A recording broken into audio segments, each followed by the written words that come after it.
Bonjour à tous, aujourd'hui on va parler de fact-checking.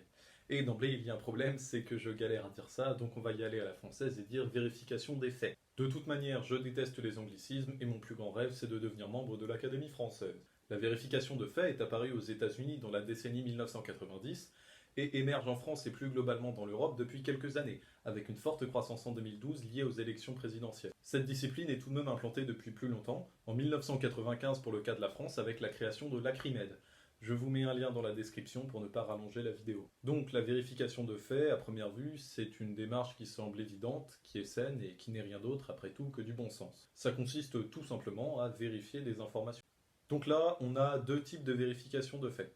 Le premier, ça va être, vous écrivez un article et là vous vérifiez que tout ce que vous racontez est vrai. Le deuxième type, ça va être de faire ça sur les articles des autres ou les déclarations d'une certaine personne.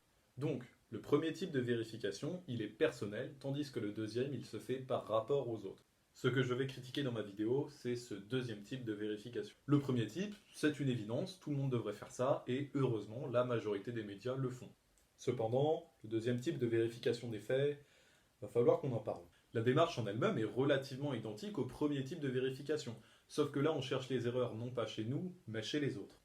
Quand on cherche les erreurs chez nous, c'est toujours par un souci de professionnalisme, parce qu'on ne veut pas raconter des conneries. Par contre, quand on fait cette vérification chez les autres, ça peut être pour différentes raisons. Parfois, ça peut être une démarche tout à fait saine. Par exemple, on va chercher les erreurs dans le travail d'un ami pour l'aider à améliorer ce qu'il fait. C'est une démarche tout à fait respectable qu'il faut encourager.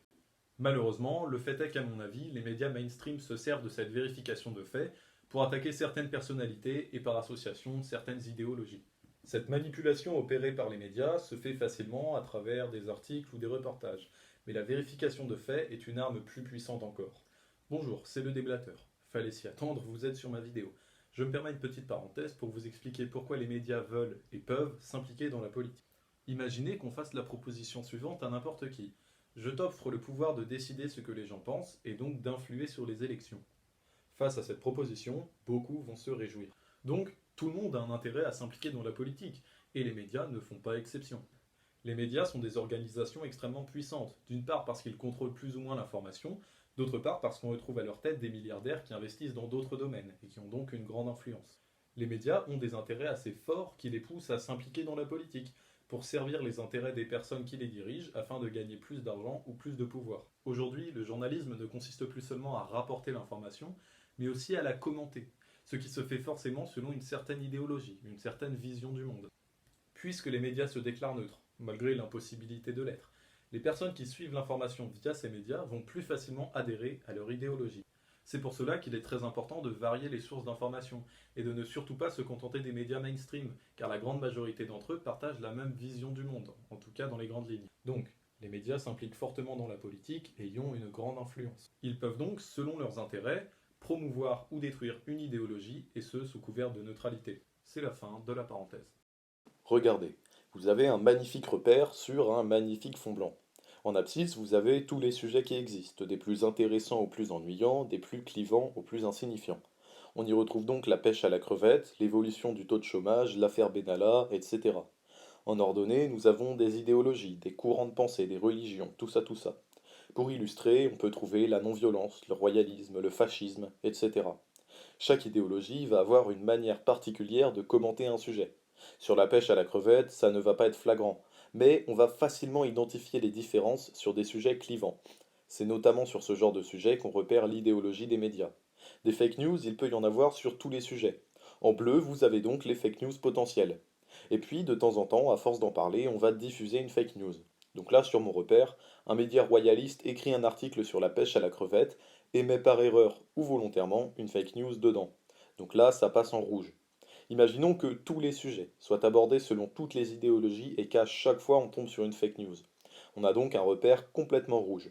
Et c'est là qu'intervient la vérification de faits. Le problème, c'est que cette vérification est effectuée par les médias, qui ont eux-mêmes une idéologie. Pour ne pas se tirer une balle dans le pied, ils ne vont pas pointer les fake news qui ont été dites par des gens avec qui ils ont la même idéologie, à moins qu'ils ne soient de bonne foi, mais c'est rarement le cas avec les médias. Donc imaginons qu'un média royaliste fasse de la vérification de faits. S'il est de bonne foi, il va montrer le plus de fake news possible. Dans ce cas-là, le repère va ressembler à ça, le vert représentant une fake news qui a été démentie. Malheureusement, ça se passe rarement ainsi. Et le média qui fait de la vérification va démentir toutes les fake news, sauf celles qui viennent de son côté.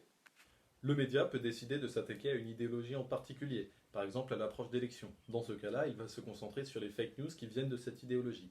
En ce moment, la coqueluche, c'est le populisme. Des fake news, il y en a possiblement partout, et il n'y a pas une idéologie qui en fait plus que d'autres. Le nombre de fake news commises involontairement va juste dépendre du professionnalisme du média. Du coup, pour revenir à notre média royaliste qui fait de la vérification de faits, une personne qui suit ce média va se dire de manière assez caricaturale, toutes les idéologies font des fake news, sauf le royalisme. Donc le royalisme est une meilleure idéologie.